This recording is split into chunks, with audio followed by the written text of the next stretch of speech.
શામળાજી, જેને શામળાજી પણ કહેવાય છે, તે ગુજરાતના અરવલ્લી જિલ્લામાં આવેલું એક મુખ્ય હિન્દુ તીર્થસ્થાન છે. અહીં શામળાજી મંદિર છે, જે વિષ્ણુને સમર્પિત છે. આ ઉપરાંત, આ વિસ્તારમાં ઘણા વધુ હિન્દુ મંદિરો પણ આવેલા છે. શામળાજીનું હાલનું માળખું 15મી થી 16મી સદીનું છે, જ્યારે મંદિર 11મી સદીનું છે. આ સ્થાન પર ઘણા પ્રાચીન મંદિરો, મૂર્તિઓ અને જૂની ઈંટોના અવશેષો છે, જે તેની પ્રાચીનતા સાબિત કરે છે. શામળાજીમાં એક બૌદ્ધ મઠ અને સ્તૂપ પણ છે, જે મૌર્યકાળનો છે. શામળાજી એ 6ઠી સદીમાં સ્થપાયેલ એક મહત્વપૂર્ણ હિન્દુ પીઠ છે. તે શિલ્પના કેન્દ્ર તરીકે પણ જાણીતું છે, અને તેની રચનાઓ હવે મુંબઈ અને વડોદરાના સંગ્રહાલયોમાં પ્રદર્શિત થાય છે. શામળાજી મંદિર મેન્શ્વો નદીના કિનારે આવેલું છે અને ગીચ જંગલોની ટેકરીઓથી ઘેરાયેલી ખીણમાં આવેલું છે. આ મંદિરના શિખર પર લહેરાતા સફેદ રેશમી ધ્વજને કારણે તેને ધોળી ધજાવાલા પણ કહેવામાં આવે છે.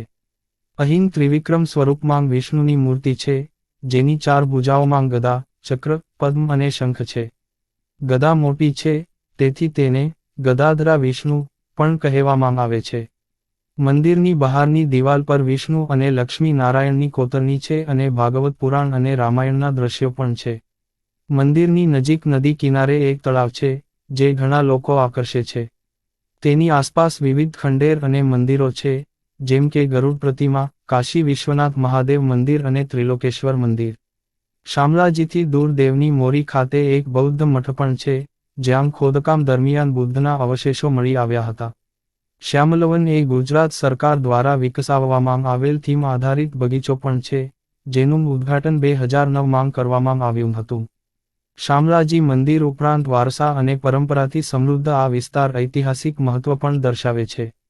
મંદિરની નજીક ઘણા પ્રાચીન મંદિરો, અવશેષો અને બૌદ્ધ મઠો છે, જે પ્રદેશના ઊંડા ધાર્મિક અને સાંસ્કૃતિક વારસાને પ્રતિબિંબિત કરે છે. આ ઉપરાંત, ગુજરાત સરકાર દ્વારા વિકસાવવામાં આવેલ થીમ આધારિત પાર્ક પણ છે, જે પ્રવાસીઓને સ્થાનિક સંસ્કૃતિ, તહેવારો અને ઉજવણીનો અનુભવ કરવાની તક પૂરી પાડે છે.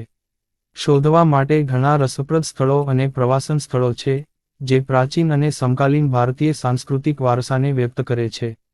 કારતક સુદ 15ના રોજ અહીં એક વિશાળ વાર્ષિક મેળો ભરાય છે, જેમાં આદિવાસી સમુદાય શામળાજીને કાલે દેવ અથવા શ્યામ દિવ્ય તરીકે પૂજે છે. આ મેળામાં અનેક શ્રદ્ધાળુઓ આવે છે અને નદીમાં સ્નાન કરે છે. મેળા દરમિયાન ચાંદીના આભૂષણો, ધાતુના વાસણો, કપડાં અને ઘરવપરાશની વસ્તુઓનું પણ વેચાણ